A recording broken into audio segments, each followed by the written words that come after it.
certain Pokemon cards are continuing to drop, and a lot of questions are being brought up regarding prices for 2026 and beyond. Now, in some aspects, a door is opening for some buying opportunities, and throughout this video, I'll be walking you through some of the most desired Pokemon cards, which have definitely taken a bit of a price drop, and potentially some unique buying opportunities are definitely coming around. Because I kind of feel that the amount of Pokemon cards have climbed has been, a little bit over the top, so this price drop has been very welcomed. Though, when does it actually move from like a price drop versus, hey, this is actually becoming a good time to buy? I mean, check these out. You can kind of decide on that. All right, big one. Team Rocket's Mewtwo. You know what I'm saying, brother? Awesome, awesome card.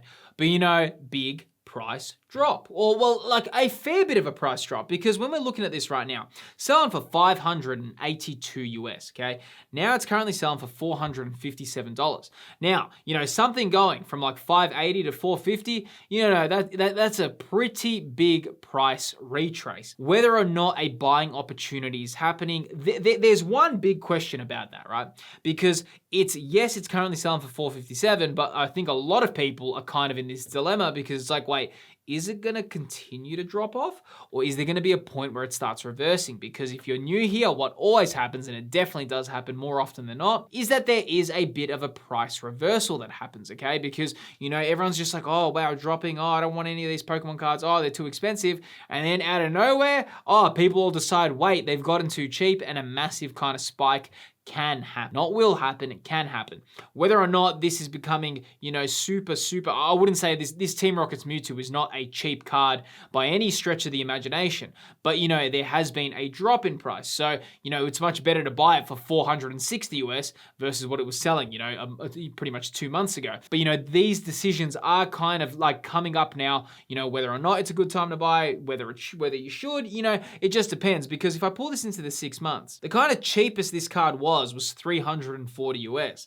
Now, it's still a while away from that for selling for $460, but I wouldn't be surprised if it got even close to that price with how Pokemon cards have been behaving lately. But, it just depends because, there's a lot of new cards coming out. Ascended Heroes is looking amazing. There is going to be another Team Rocket's Mewtwo artwork in Ascended Heroes. Will that have any impact on the OG?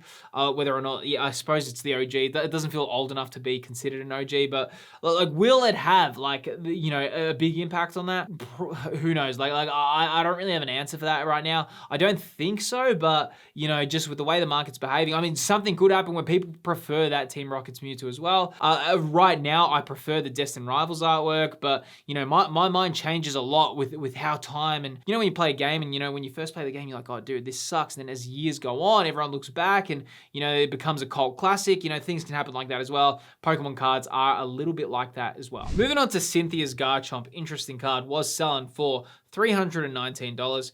Right now selling for $243, which, pretty, that's pretty substantial, right? So, when you're thinking about, is it a buying opportunity? Look, right now you have a time where, at least prices are a little bit down from their previous high points. So, if you really wanted this Cynthias Garchomp, that's a decision you need to make, but at least they've come down a little bit. They definitely haven't gotten cheap though. I think one thing that a lot of people expect, and I see this a lot in comments, and I probably should speak to a lot of my audience, try settle your expectations. When people say, hey, Pokemon cards are gonna crash, in terms of crashing, I think that they can drop, 10 to 20 to even 30%, right? Maybe a real big price drop of 40% or 50%. That would be a big thing. But you're never gonna really get a Team Rocket's Mewtwo for $70. Or, you're never gonna get, Prismatic Evolution's Umbreon for, 150 US. That is really, really, I think a lot of people think that and they think, hey, there's gonna be a market crash, that's what's gonna happen. Probably curb your expectations when you think that it's gonna be that significant. Price drops are usually more in line with what's happening now. Now, that's kind of more in line with when prices retrace rather than these massive kind of huge crashes that, cards are going to be selling for $15 a pop. It just won't happen. So, definitely kind of be a bit more intelligent with your purchases. If you want to buy something when the price is a little bit down, then you can make that decision. If not, you decide what you want to do. Now, Now, these price drops have been pretty big, though. If you are looking to buy some of these Pokemon cards or some Pokemon slabs, that does bring me to today's video sponsor, Misprint. Now, if you've never heard of Misprint, well, they are a US-based marketplace built entirely by the Pokemon community. You can buy and sell cards and seal products at prices that actually reflect what the community is doing in real time. And they sell singles along with slabs with a huge library of cards to choose from. One awesome aspect of Misprint is the buy now and sell now system. Now, what's so cool about this is you can actually set the exact price you want to pay, and if the market ever hits that number, the deal happens automatically. Now, this is really awesome if you actually have a price that you're happy to pay for a certain slab or a certain set, because it ensures you pay what you're comfortable with. Now, if you do download Misprint's app, you can actually scan multiple slabs at the same time on your phone's camera, and it instantly gets up-to-date market values for those cards. This is very useful if you're at a card show and you just need to make some quick decisions on the spot. Now, if you do want to check Misprint out, you can actually use my referral code and grab $5 off your first purchase. A big thanks to Misprint for supporting the channel. Now, let's jump back into this video. Now, moving on to the Nidoking as well. Like, Destined Rivals cards have been taking a hit, but you can say was selling for $141. Right now selling for $102. So, you know, there's massive price drops happening at the moment, which is good to see for the hobby. I'm very happy with that. I think a lot of these cards could continue. I mean, that's still a $100 card, right? So let's not pretend that this SIR is some cheap steal that you're getting. Like, I mean, you're still paying 102 Benjamins, you know what I mean? That's a lot, right? You know, we call it dollar dues here in Australia. We don't, but you know, the Simpsons said that we do. But if you were gonna pay 100, well, that would actually be $150 dues. That starts getting quite expensive, right? So you still gotta make those decisions, okay? You still gotta keep a sharp mindset. You know, cheap, that's probably not cheap. So, you know, 100 US for a card's not cheap, but it is a bit of a price retrace. So that's something to consider. Moving on to the Yanmega, which is more approaching an affordable card. This Yanmega Special Illustration Rare was selling for 40 US. Right now selling for $25. Now, cheap. Here's the thing. For a Pokemon card that's a Special Illustration Rare, yeah, that's cheap. That is actually like a cheap SIR from a very iconic set. For the Scarlet and Violet era, that's a steal. Whether or not you like this card, you know, as time's gone on, I've actually really appreciated this SIR.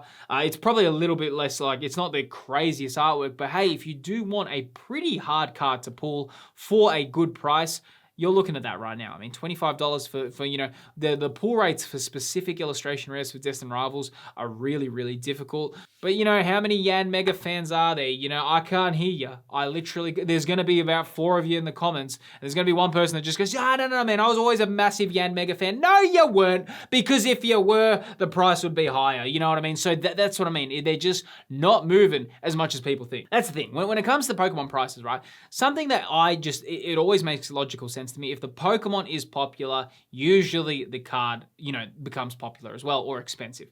There is, you know, certain kind of Pokemon that kind of dodge that, but you know, usually it is so rare that a very non-popular Pokemon becomes a very expensive card. If you look at chase cards over the years, okay, whether it be Moonbreon, whether it be Latios or Latias, the GX tag team card, whether it's a Gengar, whether it's a Greninja, these are all super loved Pokemon, all right? The chance for something like a, you know, like a Love Disc, or probably Love Disc actually could become a meme card, you know, scratch that, Love Disc will become expensive, but like something like, I don't know, I'm just thinking, you know, just thinking out loud, Tropius or something, if it's an illustration rare, you know, it's never gonna really compete with a Magikarp illustration rare because Magikarp is so iconic. But what I'm trying to say is, unless that Tropius is illustrated by a very famous illustrator, or there's something that makes it stand out, it is unlikely for, you know, those kind of not so popular Pokemon in terms of the mainstream audience to get crazy high prices. Now, moving on to another one, the Team Rocket's Crobat was selling for 105 US.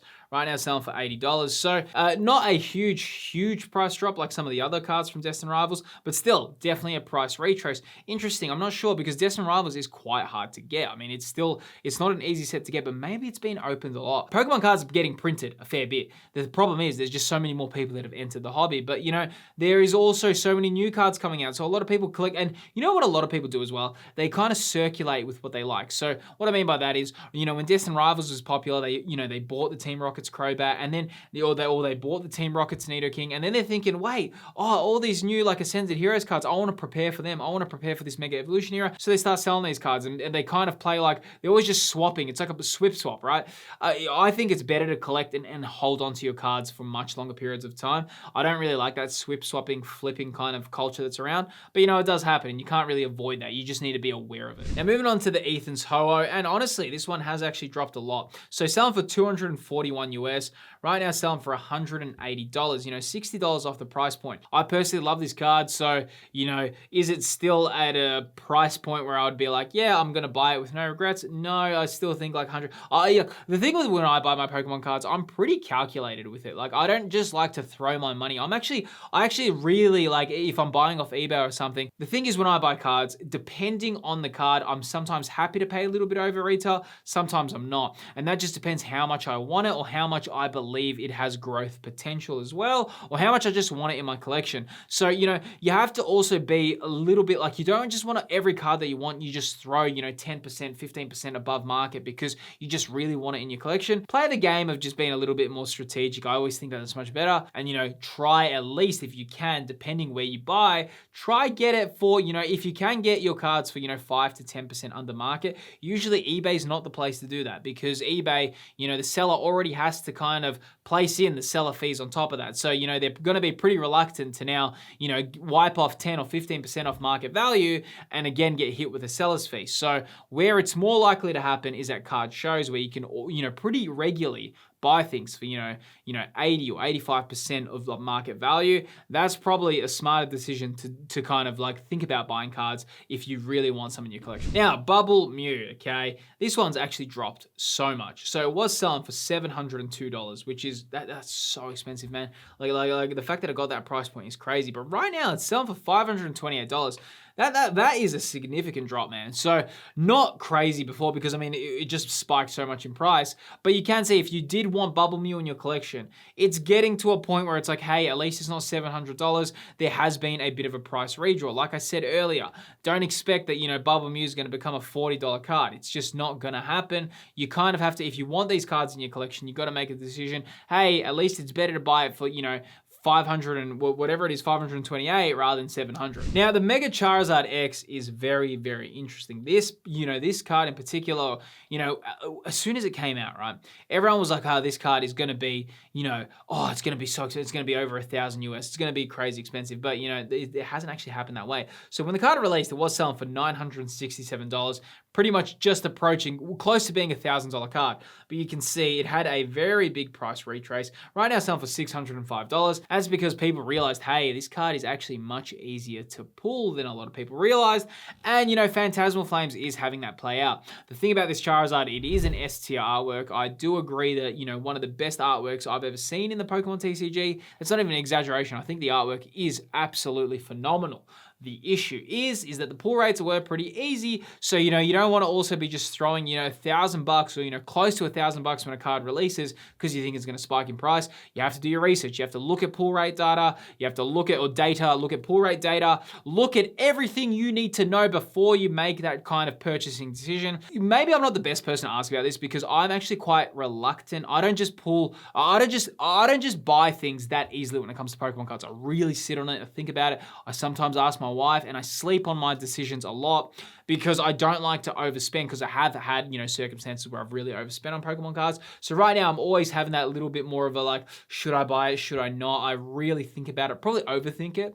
Some people don't though. And I think, you know, maybe it would be good to get some of that wisdom of just, you know, sleeping on a purchase. I actually don't buy Pokemon cards at night. That's something that I promised myself, and I never will buy a Pokemon card late at night.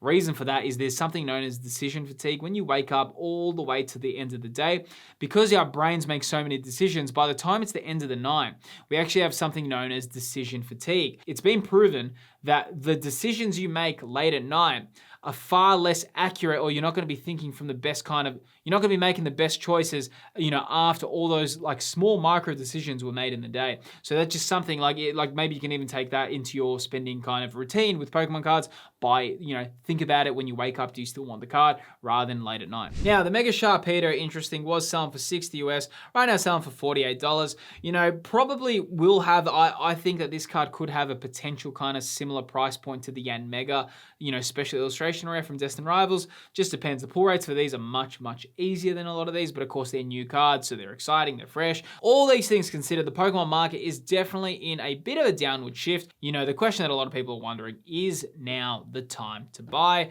And that really just depends on what card you really want in your collection, and if it's at a price point you're comfortable paying. Whether or not it's going to continue to drop, you can't really always think like that. If you do want a card and if you're comfortable paying that price, then it's a good decision. If you're not comfortable paying that price, then hey, it's not a good decision. Like, I'm looking at Bubble Mew, I can see that it's dropped, and I can see that, oh yeah, it's selling for like 520 to 530 US. Not too bad from like $700, but I'm still not comfortable paying that kind of price point for the Bubble Mew. So I'm not the best person to buy that card. But for someone else, they may have been looking at Bubble Mew, they've been eyeing it off for a long time, and then they're like, now's my chance to be a banana. So maybe the Bubble Mew is, the right decision for you. It just depends on what your goals are right now with collecting. But as much as these changes have been taking place, there's a lot of excitement building for the new Ascended Heroes set. And the reason all comes down to the fact that it looks like it's going to be one of the better new releases we're expecting. And the reason why that is can be seen in this video here. In this video on screen, I go over Ascended Heroes and I explain what's so exciting about this upcoming set, while also looking at the new reveals. Click the video that's currently appearing on screen and you can see all that there. Appreciate you watching, and I'll see you on the next video.